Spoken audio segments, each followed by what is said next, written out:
Hello everyone and welcome back. So I did a thing. This cab and all of the front clip are stripped all the way down to all of their individual little parts. The garage is a disaster. I've got stuff everywhere. But it's all in the name of progress, right? So I'm just gonna show you around a little bit and show you the before of where all the rust is in this truck and the damage and stuff. And then I'm gonna load this thing up and we're gonna take it and meet with Tony at 456 here in Kansas City. And him and his crew are gonna do all the rust repair on all the sheet metal. So when I get it back from him, should be good to go and in gray epoxy primer. So let me get you in here and show you what's going on with all the rotten spots, and then we'll have a reference for what exactly Tony did to it when I get it back. All right, here's driver's side of the cab. Try to use this light to illuminate. So you can see down here the floor's got some surface rust in it. The seams, water's been traveling through those seams over there quite a bit. Little on the firewall, but nothing real bad on this side. We'll see what this looks like once he gets done sandblasting all this crap out of here, how thin it really is, but it's not too bad. There is a place, let me look right there. See that light coming through there? Yeah, we got a place where the bottom of the kick panel over here is rotted through. The cab corners all look really good on this cab. The rockers are in pretty darn good shape, but I do happen to know that there is a little hole about the size of the tip of my pinky down here. So there's some things going on there. There's a questionable seam here. Looks like maybe this rocker took a hit at some point, and things don't line up quite right here. So Tony should be able to take care of all that. The other side,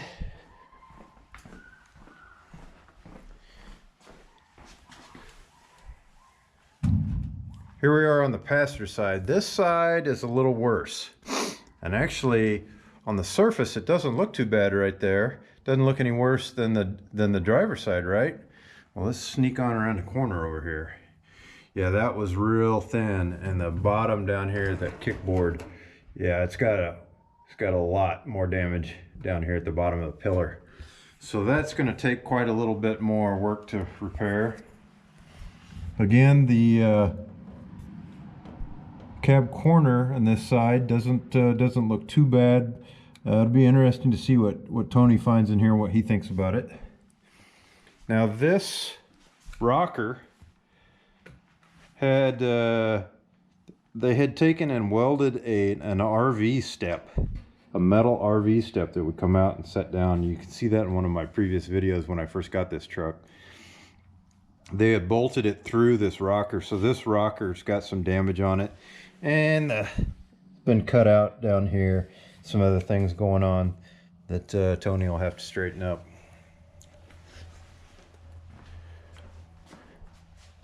The firewall and the cowl on this truck are all real clean. Let me get you up in here. This is all real clean up in here. Now, the seam sealer, there is a seam right about here, maybe over here, that's in these cowls up underneath this cover. All that seam sealer is gone out of there. It was hard as a rock. Most of the seam sealer on this whole truck is that way. You can see that I've got all the holes marked. Made myself a road map here for what I'm going to do. Bottom of the front brow on the cab seems to be in very good shape. So don't expect any problems there.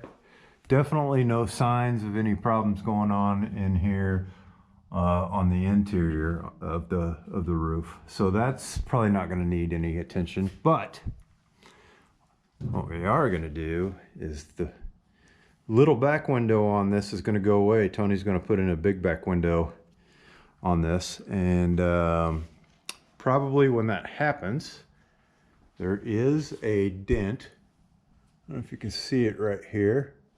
There's a dent in this roof. It's not real bad, but since he's going to be doing this and that dent will need to be repaired, he's probably going to peel that roof panel off of there, and I think I'm going to have him leave it off so I can do some sound deadening and a little sealer on the inside there so that that bare metal underneath there quits rusting. Here is the passenger door. I am really happy with the doors. I don't see any reason to be concerned about these doors. I'm pretty sure Tony's going to feel the same. I'd show you down inside. It's a little hard to see down inside of them, but both of the doors are very solid. They just got a little surface rust on them, some light pitting. They'll be blasted and they'll clean up real nice. The driver's door will get a new skin on the outside because it's got a pretty good dent in it from the missing door catch that had been gone for a few years. The front grille surround is in super good shape on this truck, but this is probably not going to be the one that goes back on the truck. The reason for that is, I'll talk to Tony tomorrow to verify, but the reason for that is I'm going to put a 63 grill on the front of this, and the bolt pattern, which is here, here, and here for the headlight buckets or the headlight brackets, that's all different. So I think the 64 through 66 grill surround is different than the 63 for that reason. I'll have to do some learning on that tomorrow. These are all nice and clean. The cowl cover is in real good shape and nice and clean. It'll all get stripped. Front fenders. Here's a front fender. This is the driver's side. You can see all of the undercoating that was under this thing. Everything seems to be in pretty good shape up at the nose, and through here they're fine, but you come over here and as you come down here, dagnabbit, there's some rust. There's the passenger side. Again, you can see how heavy all of that that's on there real thick. All that undercoating, it's underneath the cab and everything too. Everything looks real good in here also, until you get back over here and dagnabbit, we got some more rust. This one's not as bad on this back rib is okay, but we got some serious rot going on the sheet metal on the outside. And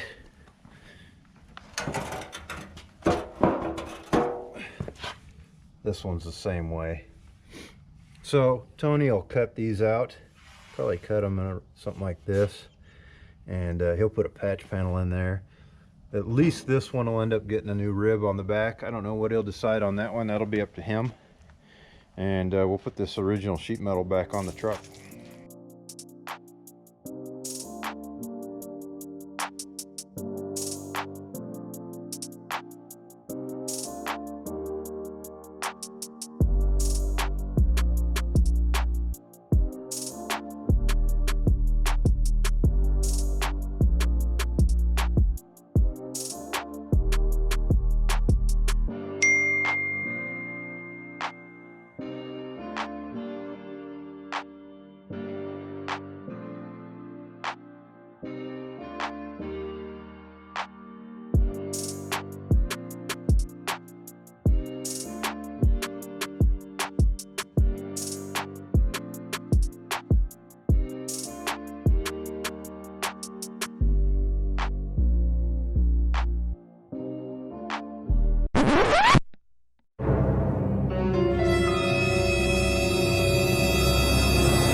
Yep, my GoPro failed me.